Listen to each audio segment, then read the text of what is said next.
আমারি কণ্ঠে তুমি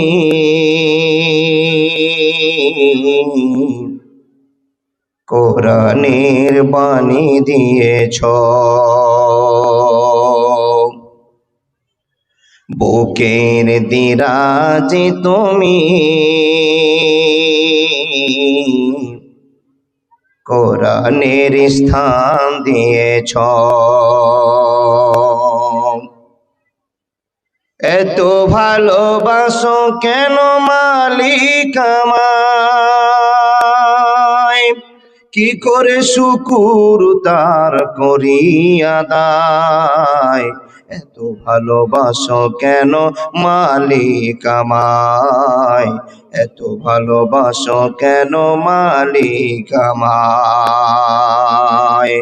আমারি কণ্ঠে তুমি কোরআনের বাণী দিয়েছ, বুকের দিরাজে তুমি কোরআনের স্থান দিয়েছ। এত ভালোবাসো কেন মালিক আমায়, কি করে শুকুর তার করি আদায়। এত ভালোবাসো কেন মালিক আমায়, এত ভালোবাসো কেন রহমান আমায়, এত ভালোবাসো কেন রাহিম আমায়। পৃথিবীর দিকে দিকে ওজুদ হৃদে, কণ্ঠ আমার দেখো তোমার নামে। পৃথিবীর দিকে দিকে ওজুদ হৃদে, কণ্ঠ আমার দেখো তোমার গীতে। তৌফিকে তোমার নিয়ামত বেশুমার, তৌফিকে তোমার নিয়ামত বেশুমার। মন পড়ে কেঁদে সিজদায়, এত ভালোবাসো কেন মালিক আমায়, এত ভালোবাসো কেন রহমান আমায়, এত ভালোবাসো কেন রাহিম আমায়। আমারি কণ্ঠে তুমি কোরআনের বাণী দিয়েছ, বুকের ভিতরে তুমি ইমানের ঝড় তুলেছ। এত ভালোবাসো কেন মালিক আমায়, কি করে শুকুর তার করি আদায়। এত ভালোবাসো কেন রহমান আমায়, এত ভালোবাসো কেন রাহিম আমায়। হিদায়ার পথে পথে জীবন সমল, চলতে আমায় তুমি করো কবল। হিদায়ার পথে পথে জীবন সমল, চলতে আমায় তুমি করো কবল। কোরআন গেয়ে যায় তোমাকে যেন পায়, কোরআন গেয়ে যায় তোমাকে যেন পায়। পথ চলি তোমার। হঠাৎ করে একজন লোক বলছে, ও এমদাদুল ভাই, ও আব্দুল সাত্তার ভাই, খুব বিপদে পড়েছি ভাই, কুরবানি দিতে পারছি না। তোমার যদি টাকা থাকে তো 2000 টাকা দাও না, বাচ্চাগুলোর মুখে একটু খাবার তুলে দিই। এই কথাটা যে আপনাকে বলছে, তো এখানে কত দাম কম আর বেশি আপনি ভেবেছেন? কতটা দাম কম আর বেশি এই ঘন্টা খানেকের ভিতরে নয়, 1 সেকেন্ডের ভিতরে আপনাকে আমি গিয়ে বলছি, ভাই খুব বিপদে পড়েছি, টাকা কোন সময় থাকে কোন সময় থাকে না, খুব বিপদে, 2000 টাকা ধার দিলে কুরবানিটা আমার হয়ে যেত। বন্ধুরা আমার শুনুন, আল্লাহ তাবারাক ওয়া তাআলা বললেন, হে বান্দা সকল শুনে নাও, তোমার একজন ভাই তোমার কাছে মনের ইচ্ছা জানিয়েছে বিপদে পড়ে, যদি না পারো 1500 যদি না পারো তো 1000 টাকা দাও, 1000 না বলে বুঝিয়ে দাও ভাইরা আমার কাছে টাকা নাই। আর যদি টাকা থেকে যায় ওই বান্দাকে কখনো না বলিও না, না বলিও না। এটা তুমি দয়া করেছো, তুমি সম্মান বাঁচিয়েছো। ওর জামাই বেটি আসবে, যদি শুনে না জামাই আমার শ্বশুর কুরবানি দিতে পারেনি, তো মেয়েটার একটা অসম্মান হবে, এলাকার লোকেরা গরিব বলে প্রমাণ করবে। তাই তো তোমার কাছে 2000 টাকা ধার চাইতে এসেছি, 2 মাস পরে টাকাটা শোধ করে দেবো রে ভাই। বিশ্বনবী নবী মুহাম্মদুর রাসূলুল্লাহ পড়ুন সাল্লাল্লাহু আলাইহি ওয়াসাল্লাম বলছেন, বন্ধু ওই লোকটা সম্মান বাঁচার জন্য আপনার কাছে এসেছে, আপনার দায়িত্ব হবে যদি থাকে তো না বলা চলবে না, তাকে আপনি ধার দেন। আপনি বুঝে বলুন, ভাই আমি একজন গরিব মানুষ কিন্তু আমার কাছে 4000 টাকা আছে, 2000 টাকা দিয়ে কুরবানি আমি দিব, তোমাকে 2000 টাকা দিলাম, ঠিক টাইমে তুমি কুরবানির পরে আমাকে টাকাটা শোধ করে দিও। বলে ঠিক আছে। বন্ধুরে যদি আপনি কারো সম্মান বাঁচান, আল্লাহ তাবারাক ওয়া তাআলা বলছেন লক্ষ কোটি মানুষের ভিতরে আমি আল্লাহ তোমার সম্মান বাঁচাবো, এতে কোনো সন্দেহ থাকবে না। মাওলানা আপনি যে ওয়াজ করলেন খুবই ভালো ওয়াজ, ভালো কথা, কিন্তু বড় সমস্যা যে যখনই মানুষকে টাকা ধার দিই তখন তার যত রকমের আত্মীয় স্বজন সবই হসপিটালে থাকে। ফোন লাগাচ্ছেন, ভাই আজকে সোমবার, টাকাটা দেওয়ার কথা ছিল, ধার দিয়েছিলাম, তুমি বলেছো সোমবার দিব। বলে ভাই আমি বহর উপরে আটকে গেছি। বলে সামনে সোমবার দিব, সামনে সোমবার আবার ফোন করছে, বলছে ভাই আমার ছেলে ডুবে মরে গেছিল, হসপিটালে দাঁড়িয়ে আছে। ও বাবা, ডেটের পর ডেট, ডেটের পর ডেট, ডেটের পর ডেট, এইরকম করে আপনাকে অশান্তি করছে। এই জন্য ভাবটা বন্ধ হয়ে গেছে। ও বাবা, এই বন্ধর ভাব নিয়ে ঈমান কমে যাবে, নেকি কমে যাবে, এটা সম্ভব নয়। পারলে আপনি সাহায্য করেন, না হলে তাকে ভালোবাসা দিয়ে বিদায় দিয়ে দেন। এটা হলো ইহসান। ইহসানের এক পর্যায়ে চলে গেল। আল্লাহর বান্দা, এবার আপনাকে বলবো ইহসানের পরে যেটা এসেছে সেটা হলো আপনাকে ইনসাফ করতে হবে। ইনসাফ কাকে বলে? ইনসাফ কি? বিবেকবান মানুষ সব সময় ইনসাফ করে চলবে। মানুষ তাকান আমার দিকে, নামাজ, রোজা, হজ, যাকাত, যত আনুষ্ঠানিক ইবাদত আছে সব চাইতে কার্যকর জায়গা, আনন্দের জায়গা, ইসলামের মূল খুঁটি, মূল শক্তি জায়গাটা হলো মুসলমানেরা নাই পরিণত হবে, ইনসাফ ওয়ালা হবে, সত্যবাদিতা হবে, ইনসাফ কান্নেওয়ালা লোক হবে। এদের ভিতরে ইনসান যেদিন শেষ হয়ে যাবে, নামাজ, রোজা, হজ, যাকাতে কাজ করতে পারবে না। আর তাই হয়েছে, এত নামাজ, রোজা, হজ, যাকাত করার পরে মিথ্যা এখনো ছুটেনি, এত কিছু ইবাদত করার পরে চুরি বন্ধ হলো না, এত কিছু করার পরে এখন আমাদের কেলেম বন্ধ হলো না। এখান থেকে বুঝে নিতে হবে আপনার নাই নিষ্ঠা উঠে গেছে, আপনি ইনসাফটা হারিয়ে দিয়েছেন। ইনসাফটা কি গো মাওলানা? ইনসাফ হলো প্রত্যেকটা বাড়িতে বাড়িতে, রাষ্ট্রে রাষ্ট্রে, সমাজে সমাজে, পড়োশিতে পড়োশিতে ইনসাফের একটা খেলা খেলতে হবে। আপনার ছোট বেটা বড় বেটার উপরে ইনসাফ, আপনি এই দুই ছেলের উপরে ইনসাফ করতে গোলমাল করেন, হাজার বাপ বসে আছেন, স্ত্রীর ভিতরে আর মার ভিতরে ইনসাফ করতেও ভেজাল হয়। কথাগুলো মিলে যাচ্ছে বাবা? স্ত্রীকে ভালোবাসবো না মাকে ভালোবাসবো, বেটাকে বেশি ভালোবাসবো না বেটিকে বেশি ভালোবাসবো, ভাইকে বেশি ভালোবাসবো না বোনকে বেশি ভালোবাসবো, বাসবো কাকে? ইনসাফ আপনার কি বলে? যার যেটা প্রাপ্য সেটা আপনাকে ফিরিয়ে দিতে হবে। ইনসাফ। আল্লাহ তাবারাক ওয়া তাআলা বলছেন, কুলিল্লাহুম্মা মালিকাল মুলকি তুতিল মুলকা মান তাশাও ওয়া তানজিউল মুলকা মিম্মান তাশাও ওয়া তুইজ্জু মান তাশাও ওয়া তুযিল্লু মান তাশাও বিয়াদিকাল খায়র ইন্নাকা বান্দারে, আমি আল্লাহ যাকে সম্মান দিয়েছি, জমিনেও সম্মান দিয়েছি, আখিরাতেও সম্মান তার ব্যবস্থা করব, কবরে সম্মানের ব্যবস্থা করব। আল্লাহ তাবারাক ওয়া তাআলা বলছেন, যাকে আমি সম্মান দিব পৃথিবীর কেউ নাই তাকে রক্ষা করে অসম্মানী করবে। আমি আল্লাহ যাকে অসম্মান করব পৃথিবীর কেউ নাই তাকে সম্মান দিবে। আল্লাহ বলছেন এটা আমার শক্তি, এটা আমার ক্ষমতা। ওই কথাটা সব মানুষ বুঝতে পারবে না। দেখেন, এই সম্মান আর অসম্মানের একটা কথা আপনাকে বলে যাই। বিশ্বনবী একজন মানুষ, ফেরাউনও একজন মানুষ। আপনারও সম্মান আছে, আমারও সম্মান আছে, কেউ কম নয়। এখন আমি স্টেজে, আমার অনেক দাম, কালকে আপনার কাছে আমি বলে কি দেখেন, আল্লাহ আজকে আমার এমন সম্মান দিয়েছে।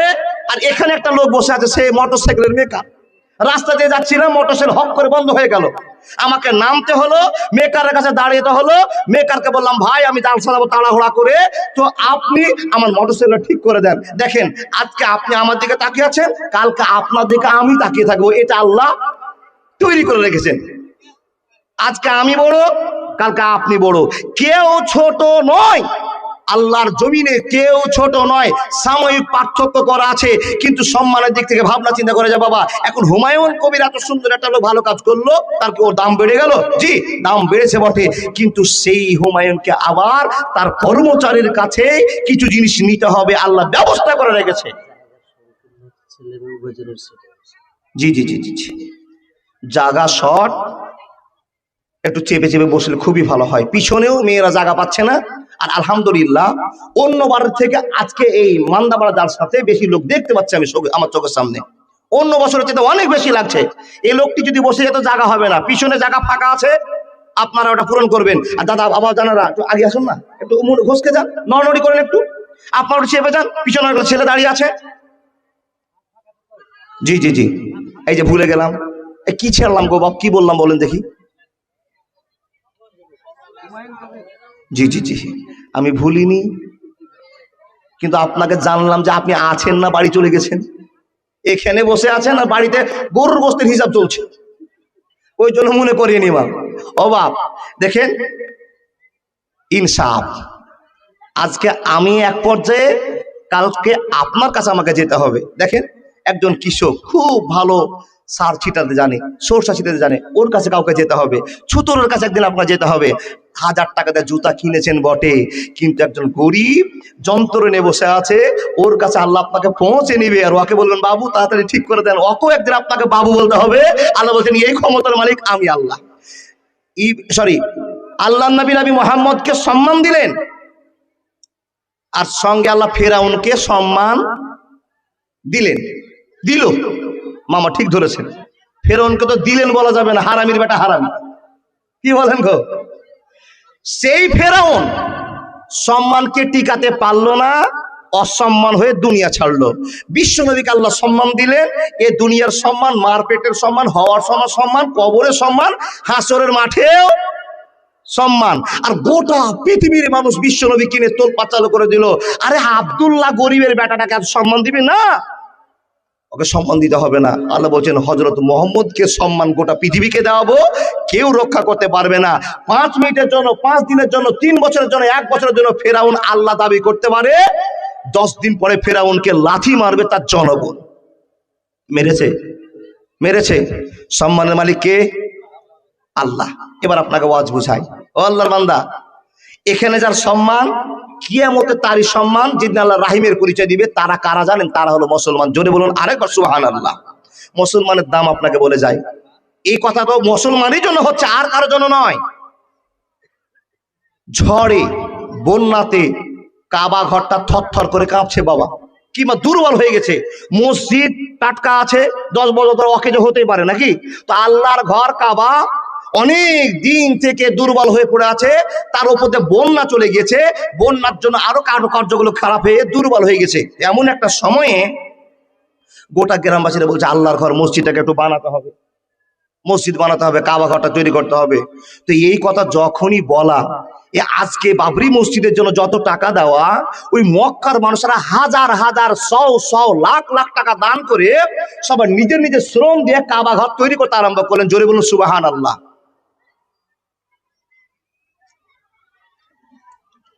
কাবা ঘর তৈরি করছে, সব এক জায়গায় কাজ করলো বাবা।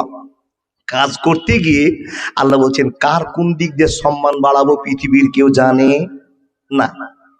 বন্ধুরে আমার, মসজিদ কমপ্লিট, চারিদিকে রং কমপ্লিট, কাবা শরীফ টনটনে দাঁড়িয়ে আছে। এখানে মানুষরা সিজদা করবে, আগামীকাল থেকে উদ্বোধন হবে। এখানে উদ্বোধন করার জন্য এমন একটা জিনিসের প্রয়োজন আছে, মাওলানা সাহেব বলতে পারবেন, যারা হজ করেছেন তারা বলতে পারবে। একখানা পাথর আছে, যে পাথরটার নাম হলো হাজরে আসওয়াদ। হাজরে আসওয়াদ। বন্ধুরে আমার, ওই হাজরে আসওয়াদ পাথরটাকে নিয়ে মহা ঝামেলা দাবি হয়ে গেল।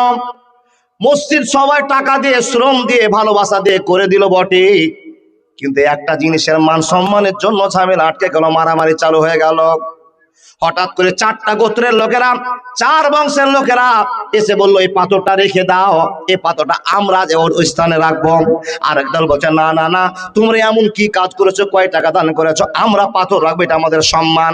বন্ধুরে আমার, ঝামেলা আটকে গেল, চারটা দল প্রতিদ্বন্দ্বী হয়ে গেল, চারটা দল যুদ্ধ চালু করে দিবে। 5 দিন ধরে টানা ঝগড়া চলছে, ঝামেলা চলছে, কে পাথরটা রাখবে, কে পাথরটা রাখবে। এমন তো সমাতে তাদের মুখ থেকে একটা কথা ভেসে আসলো, ওই পাথরটা সেই রাখবে যেই লোকটা সর্বপ্রথম কাবার ঘরে প্রবেশ করতে পারবে, যার অনুমতি থাকবে, যে রাতের গভীরে সকাল বেলায় পরিচয় দিবে আমি সর্বপ্রথমে কাবার ঘরে এসে হাজির হয়েছি, এই লোকটা একমাত্র পারবে হাজরে আসওয়াদকে এই পাথরটাকে তার যথাস্থানে রাখতে, এই ছাড়া আর কোনো পথ খুঁজে পাওয়া যাবে না। বন্ধুরা আমার, চলে যায় সময়, চলে যায় সময়, এই করতে করতে করতে করতে 5 দিন ধরে বড় একটা ঝামেলা হচ্ছে, রক্তপাত ঘটে যাবে, ঝামেলা মিটে যাবে।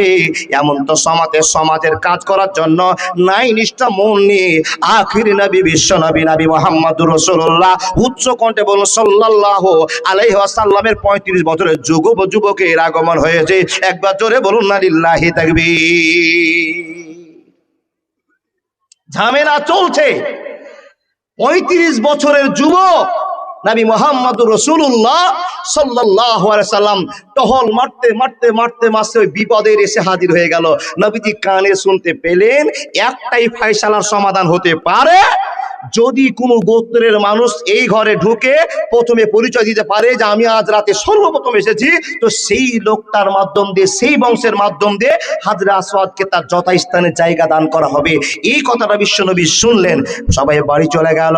বন্ধুরা আমার, চলে যাওয়ার পর নিজের নিজের কাজ হলো। এ আল্লাহর বান্দারা, বিশ্বনবী আল্লাহর ভালোবাসার টানে নবী মুহাম্মদুর রাসূলুল্লাহ সাল্লাল্লাহু আলাইহি ওয়াসাল্লাম কাবা ঘরে প্রথম পদার্পণ করলেন। বারবার ওয়াজ আপনার শোনা, মুসলমান শুনে যান, আল্লাহর নবী ঘরে দাঁড়িয়ে আছেন। এই ঘরে দাঁড়িয়ে থাকা দেখে যত বংশের লোক ছিল না সবাই বলতে আরম্ভ করলো, হাজাল আমিনো, হাজাল আমিনো, এই তো সত্যবাদী ছেলেটা চলে এসেছে, যার কথা মনে মনে ভাবছিলাম এ আল আমিন চলে এসেছে, এই আমাদের সমাজের ব্যবস্থা করতে পারবে। এই ছেলেটাকে যতদিন চিনি, এই ছেলেকে যতদিন চিনি, এই ছেলেকে যতদিন জানি, এই ছেলের দ্বারা সমাজের অনেক মীমাংসা হয়েছে। যতদিন দেখেছি, চলেছি, ফিরেছি, এর ভিতরে কোনোদিন দ্বিচারিতা দেখিনি, এর ভিতরে রহমতের ভালোবাসা দেখেছি, লোকটার ভদ্র কথা দেখেছি, ইনসাফ করে চলে। ও বন্ধু আমার, ইনসাফ কাকে বলে আজও পর্যন্ত বুঝে শেষ করতে পারলাম না। রে আল্লাহর বান্দা বান্দিরা, ইনসাফ কাকে বলে শিখতে পারলাম না। ইনসাফ তাকেই বলে, নাই নিষ্ঠা তাকেই বলে। আপনার মা আর আপনার চাচি তুমুল ঝগড়া চলছে, তুমুল ঝামেলা চলছে, এখানে মা আর এদিকে চাচি, দুইজন আপনার ঝগড়া চলছে। বেটা বসে বসে বই পড়ছিলেন, মনটা কানটা তার দিকে লাগিয়ে দিয়েছেন, মাও খুব ঝগড়া চালাচ্ছে, চাচিও খুব ঝগড়া চলছে। এক পর্যায়ে আপনি বসে বসে চিন্তা করছেন, আমার মা তো বেশি ঝগড়া করতে পারছে, বেশি আমার চাচিকে গাল দিচ্ছে। যুবকের দল, আপনি উঠে এসে বলতে পারবেন, মা আমার চাচির সঙ্গে তোমার ঝগড়া চলছে বটে, তো মা তুমি যে কথাগুলো বলছো এই কথাটা এমন কড়া কথা হয়ে যাচ্ছে, এই কথা মানুষের জন্য মানুষের বলা সমীচীন না। মাকে আপনাকে বলতে হবে, যদি আপনার বিবেক থাকে এই কথা বলাটা আপনার জন্য সত্যের প্রমাণ হবে। বন্ধুরে, এবার দেখছেন মা আর চাচি ঝগড়া করছে, মার পক্ষ নিয়ে চাচির সঙ্গে ঝগড়া নিয়ে নিলেন, এটা মানুষের পরিচয় থাকলো না, মানুষের পরিচয় থাকলো না, আপনার নাই নিষ্ঠা আপনি শেষ করে দিয়েছেন। বিশ্বনবী নবী মুহাম্মদুর রাসূলুল্লাহ সাল্লাল্লাহু আলাইহি ওয়াসাল্লাম বলেন, হ্যাঁ মানুষেরা, যারা নাই নিষ্ঠা নিয়ে জীবন যাপন করেছে ওদের ঠিকানা আল্লাহর কিয়ামতের মাঠে, তাদের পজিশনটা কি হবে? ইমাম আদেলন, ইমামুন আদেলন। তাদের পজিশনটা কি জানো? যারা ন্যায় বিচার দুনিয়াতে করেছে, জীবনটাকে সত্যের পথে চালিয়েছে, তাদের ঠিকানা কোটি কোটি লোকের ভিতরে 7 জন লোককে আল্লাহ জান্নাত দিবে, তাদের ভিতরে সর্বপ্রথম সেই লোকটাকে খুঁজবে যার ভিতরে ইনসাফ ছিল, আদল ছিল, জ্ঞান ছিল। মা তো ঝগড়া করছে, কাকিও ঝগড়া করছে, কিন্তু আমার মাই ঝগড়া বেশি করেছে। মাকে আপনি বুঝলেন, মা ঝগড়া তো আমি শুনলাম তোমারই দোষ বেশি। হতে পারে মা আপনার সঙ্গে 3 দিন কথা নাও বলতে পারে। ভাই আর চাচতো ভাই মারামারি লেগেছে, আপনার ভাইয়েরই অন্যায়, পক্ষ টানার দরকার নাই, আপনাকে ওইখানে বলতে হবে ভাই তোরই দোষ। এটা হলো ইনসাফ। এটা হলো ইনসাফ, এটা হলো বিবেক, এটা হলো মানুষের পরিচয়। যার পরিচয় নাই তার তো ওয়াজও নাই, যার পরিচয় আছে তার ওয়াজও আছে। প্রমাণ আপনাকে দিয়ে যাচ্ছি। ও আল্লাহর বান্দা, বিশ্বনবী গিয়ে কাবা ঘরে সুন্দর করে হাস্যোজ্জ্বল মুখ নিয়ে আনন্দ করছেন। সবাই দেখে বলছেন এটাই চাইছিলাম, এটাই চাইছিলাম, এটাই চাইছিলাম। আল আমির, এই সত্যবাদী ছেলেটাকে আমরা চাইছিলাম। বন্ধু, বিশ্বনবী সেখানকার হিরো হয়ে গেলেন। দেখেন, যে হাজরে আসওয়াদ পাথরটাকে যথাস্থানে রাখতে পারবে তার দাম মক্কাতে অনেক হয়ে যাবে। এখন বলুন, এখানে যদি উঠে এসে কোনো মানুষ 1 লাখ টাকা দাম দিয়ে দেয় তো আমরা ভাববো না আর এই লোকটা কে গো, এই লোকটা এত দাম দিল, এত সম্মান কিনে নিল? তাহলে ওই জামানাতে, ওই সময়তে পাথর রাখাটা বড় সম্মানের ব্যাপার ছিল। না হলে 4টা বংশের লোক যুদ্ধ করে মরে যাবে বটে, পাথর আমাকেই রাখতে হবে। কত বড় সম্মান ছিল। আল্লাহ বলছেন এই সম্মান তোরা পাবি না, যাকে দিয়ে সম্মান রক্ষা করব সেই এই পাথর নেড়ে দেখাবে। আল্লাহর বান্দা, বিশ্বনবী তৈরি হয়ে গেলেন, সবাইকে ওয়েলকাম জানালেন, মানুষেরা শান্ত হয়ে গেল। হযরত মুহাম্মদ যা বলবে সেটাই ফয়সালা। জোরে বলুন সুবহানাল্লাহ। নবী দেখেন পরিচয় দিচ্ছেন। নবী যদি একলাই নিয়ে চলে যান তাহলে কুরাইশ বংশের নাম হয়ে যাচ্ছে বাবা।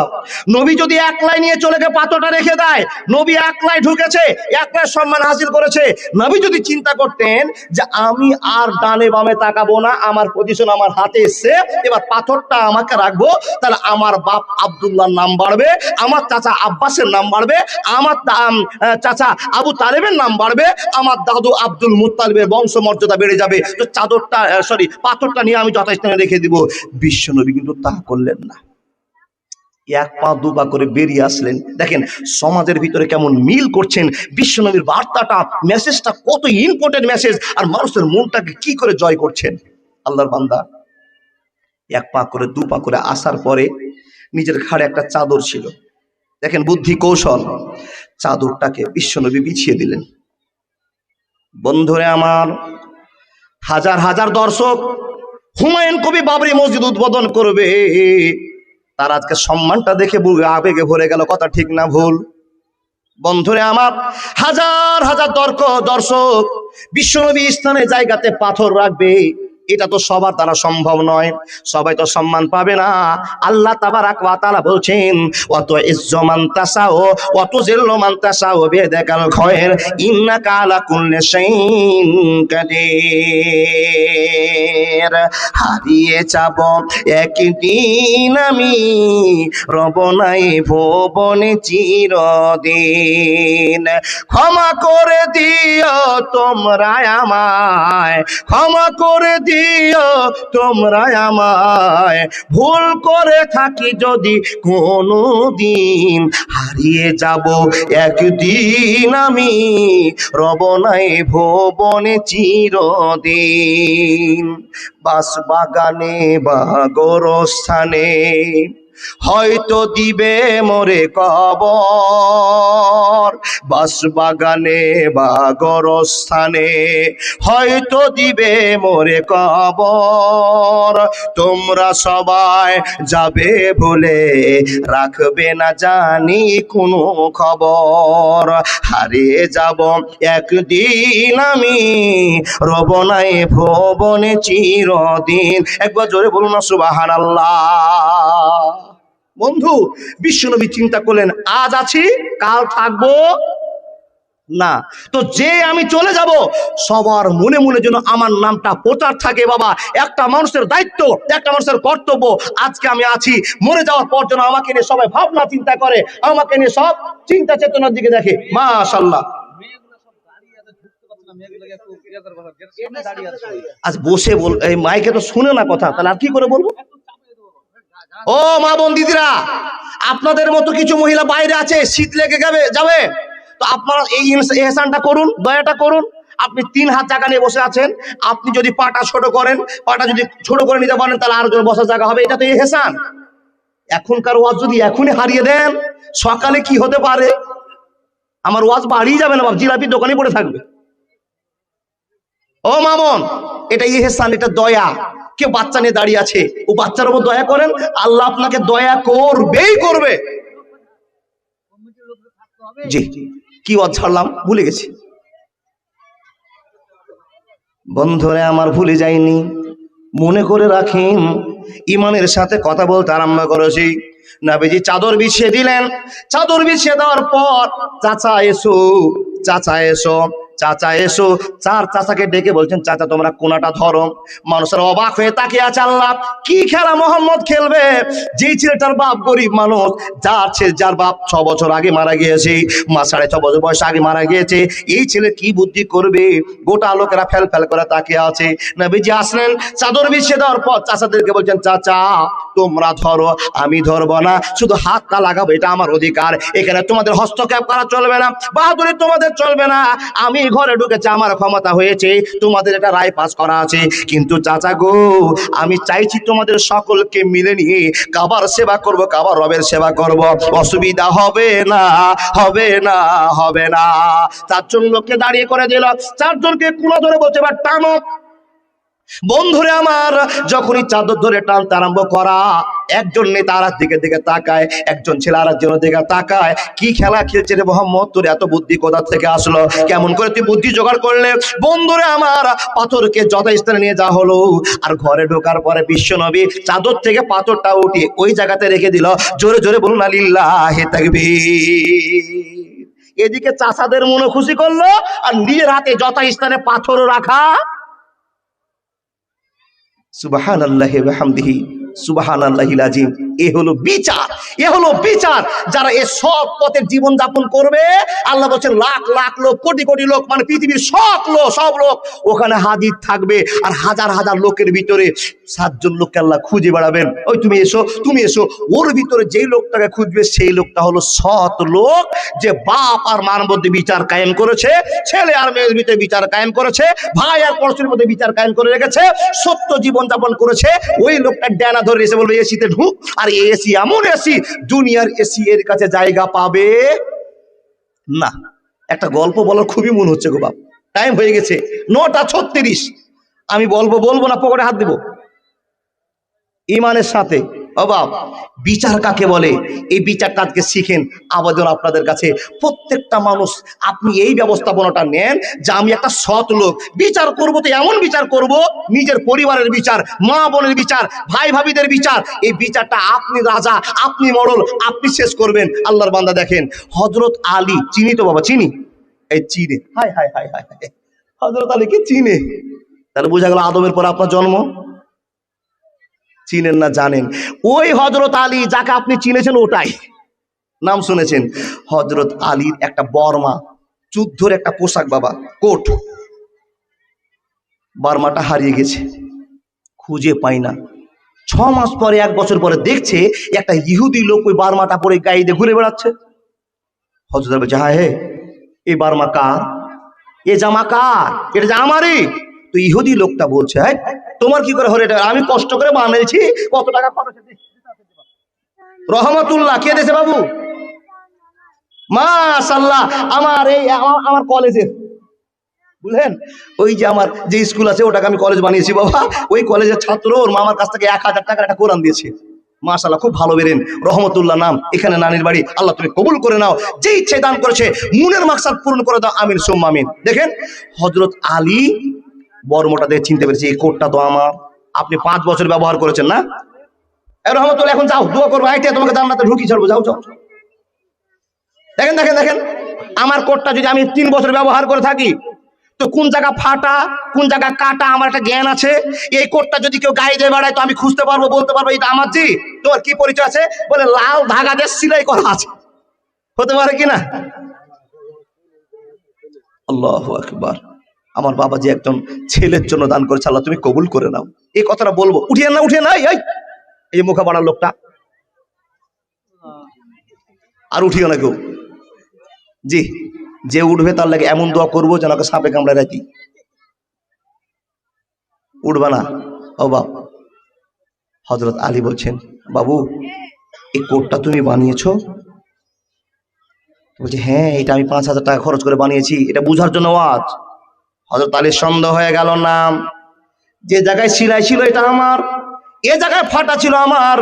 5 বছর একে নিয়ে যুদ্ধ করেছি, এটা তো আমারই কোট।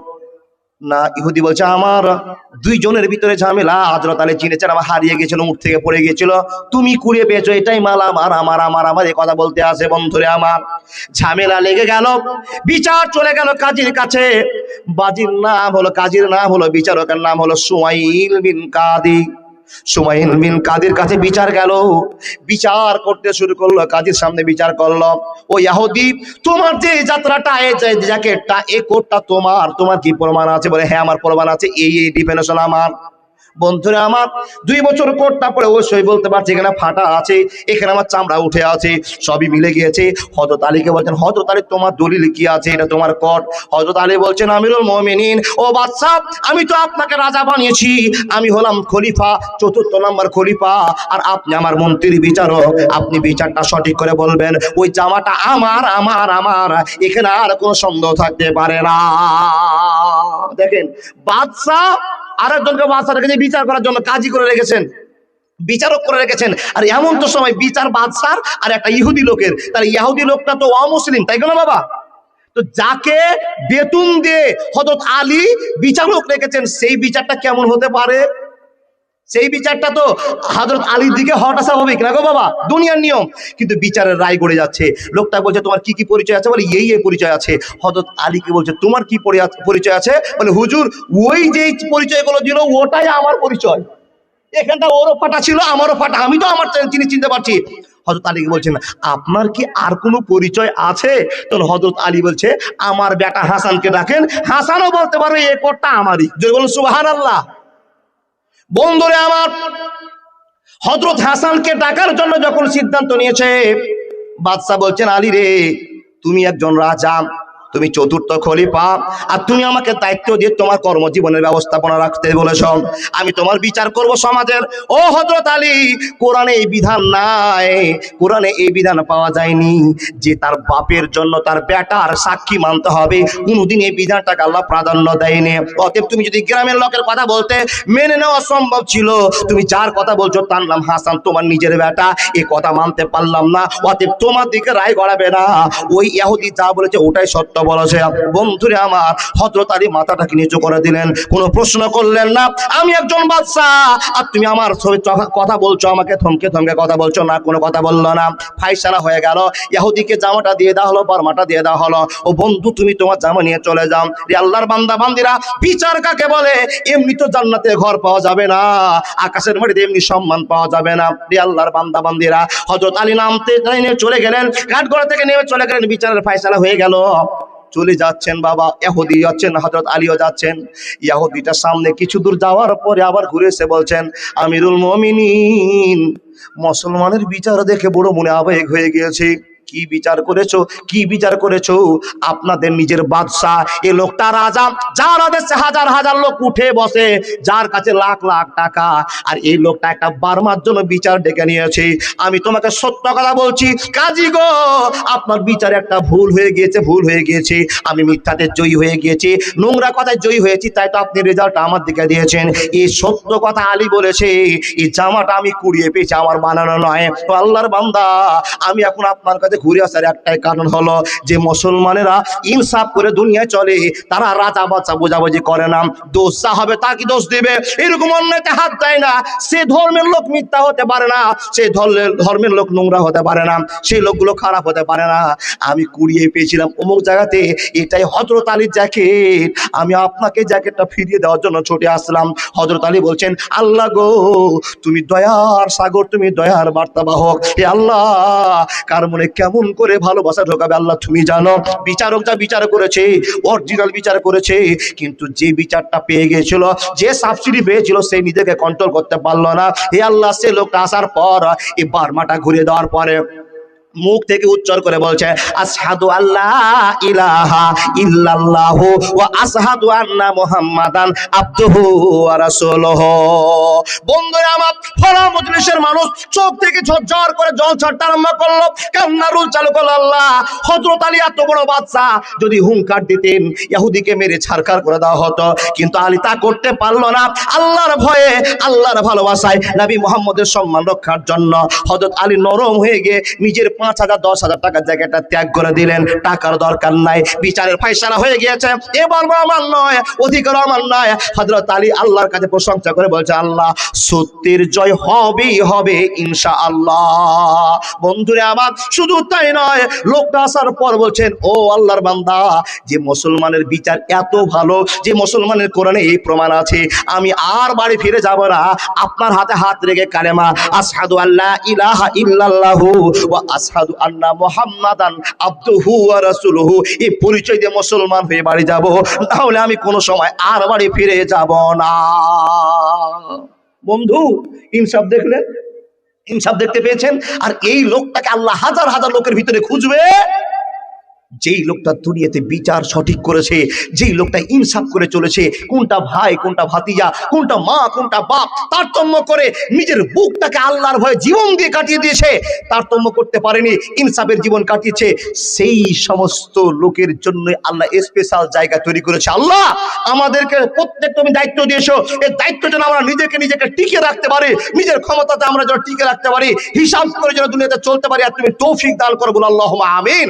বাপজান, এক্ষুনি আপনাকে সেই কথা বলবো, প্রতিশোধটা কত জায়গাতে দাঁড়াবে ওই কিয়ামতের মাঠে, তার আগে